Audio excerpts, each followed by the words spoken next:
everybody. We're going to finish up our series on the blister-free boot break-in. I'm going to close the door because everybody's sleeping but me. Just finished the radio show. It's up on Substack, Living by the Sword, gospelgunslingers.substack.com. All right, so here we are. I have to go deep in the jungle in the morning, so we're going to get these new boots ready to go. Everybody was sleeping today. It's Sunday, so all the boot shine men in this whole little town took the day off. Check it out. We already did our water break-in, the first round anyway. Now check this out. So just snap into place. Pop! Now, that's a great sign when your foot just locks in with a snap into your boot. That's what we want to have. But now we got to get a layer of protection on here. So, since all the men are sleeping that do this professionally, and I don't really have my gear to put a proper shine on myself with protectant, Logan has volunteered a little piece of his blankie, which keeps getting smaller and smaller. Even as you keep getting bigger and bigger, the blankie keeps getting smaller. So we're going to just put a coat of oil on these boots. Now, a lot of guys will use, the cowboys will even use motor oil in a pinch. They'll just motor oil their boots, and dust sticks to that, but it soaks into the leather. And when you're in some of these austere environments, especially jungle environments that are wet, and desert environments that are dry, it causes your leather to rot. So I'm just going to use olive oil. That's going to be better than something that is mineral. It's still a quick and dirty and a pinch situation, but this is how we're going to do it. Rock that on there. This is actually scented olive oil. It's a little bit weird. All right. It'll work though. Really, any kind of oil will work. This will soak into the leather and prevent it from starting to dry rot until I get back to civilization and have a guy put a proper coat of protectant on it. And even this will attract dust, but you know, we're going to jump in the mud with these babies first thing, so that is what it is. But fortunately, and it's not really necessary that I go around the sole with this. I mean, if I was going to do a quick shine to present myself someplace, I would go ahead and go around the sole. But this olive oil is not going to soak into the sole. It's not going to color the sole. It just makes it look slick for a very short period of time. It doesn't enter the material like it does into the leather, and you can see that starting to shine and glisten as the oil's soaking in. I wanted to add snow seal.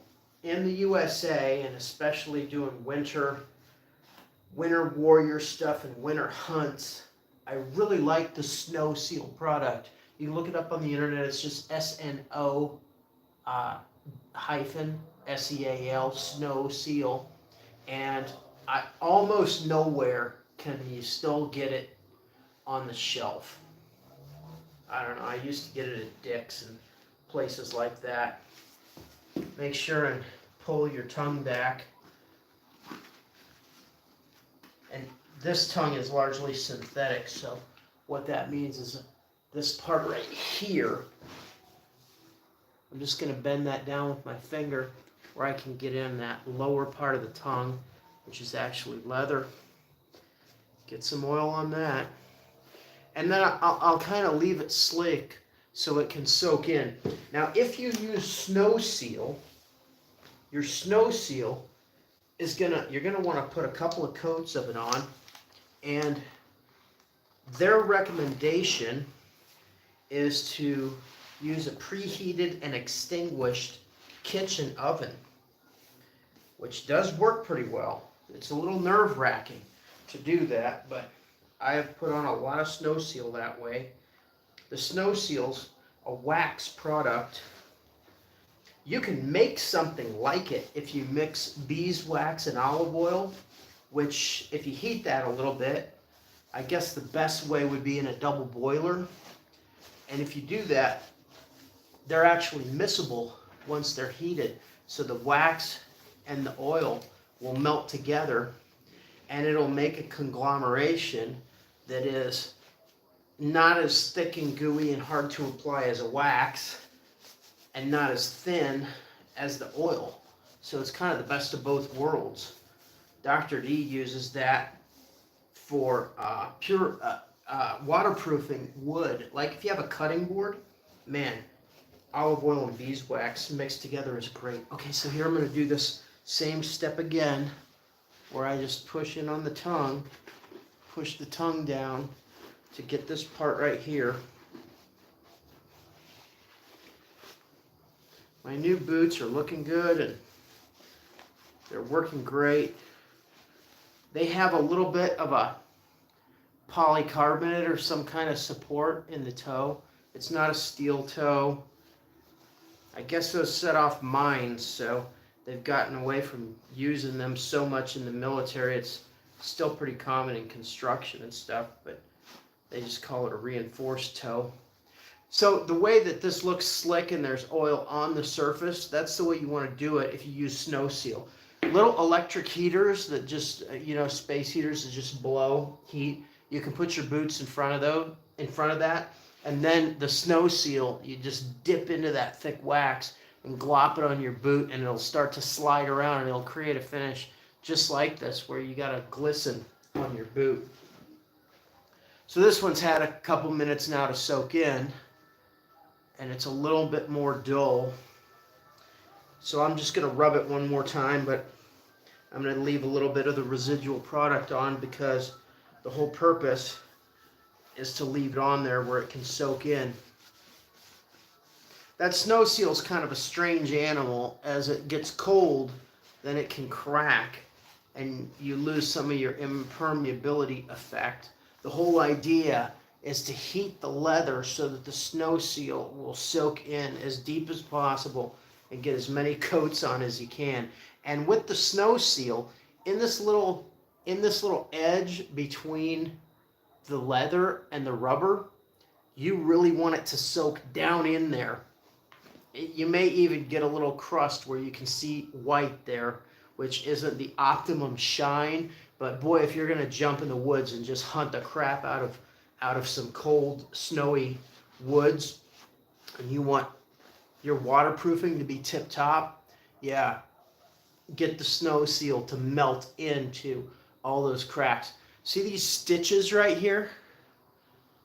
If you were using snow seal, those stitch holes are critical. So you want the snow seal, you want your boot hot enough and to do enough coats that you can get the snow seal to driven into those stitch holes in the rubber and into the actual thread.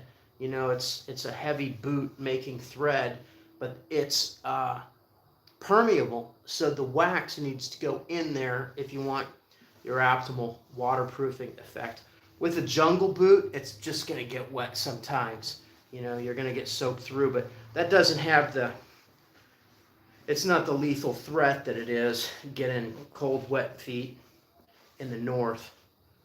Being wet's just part of the jungle. It's wet all the time. Well, that's where I'm going tomorrow, so we're going to get out there and preach. Those are the main topics that I wanted to cover. I'll probably do one more video while I'm sitting in the shine stand. Right now, let's pop these on and see if they bang on with a snap. You want to wiggle here where your thread is, where your laces are, las correas, so that you get all around there. And, if you're using a multi-step shine, it's best to take the laces out. You want to take those out so that you can get all the holes from every angle, and then you'll also be able to get the back side. This has a composite on the back side, so it's not leather visible behind there. Everything we're going to soak into leather, we have to soak in from the front side on this particular model. They should do well for us. All right, let's put them on and see if they snap right into place.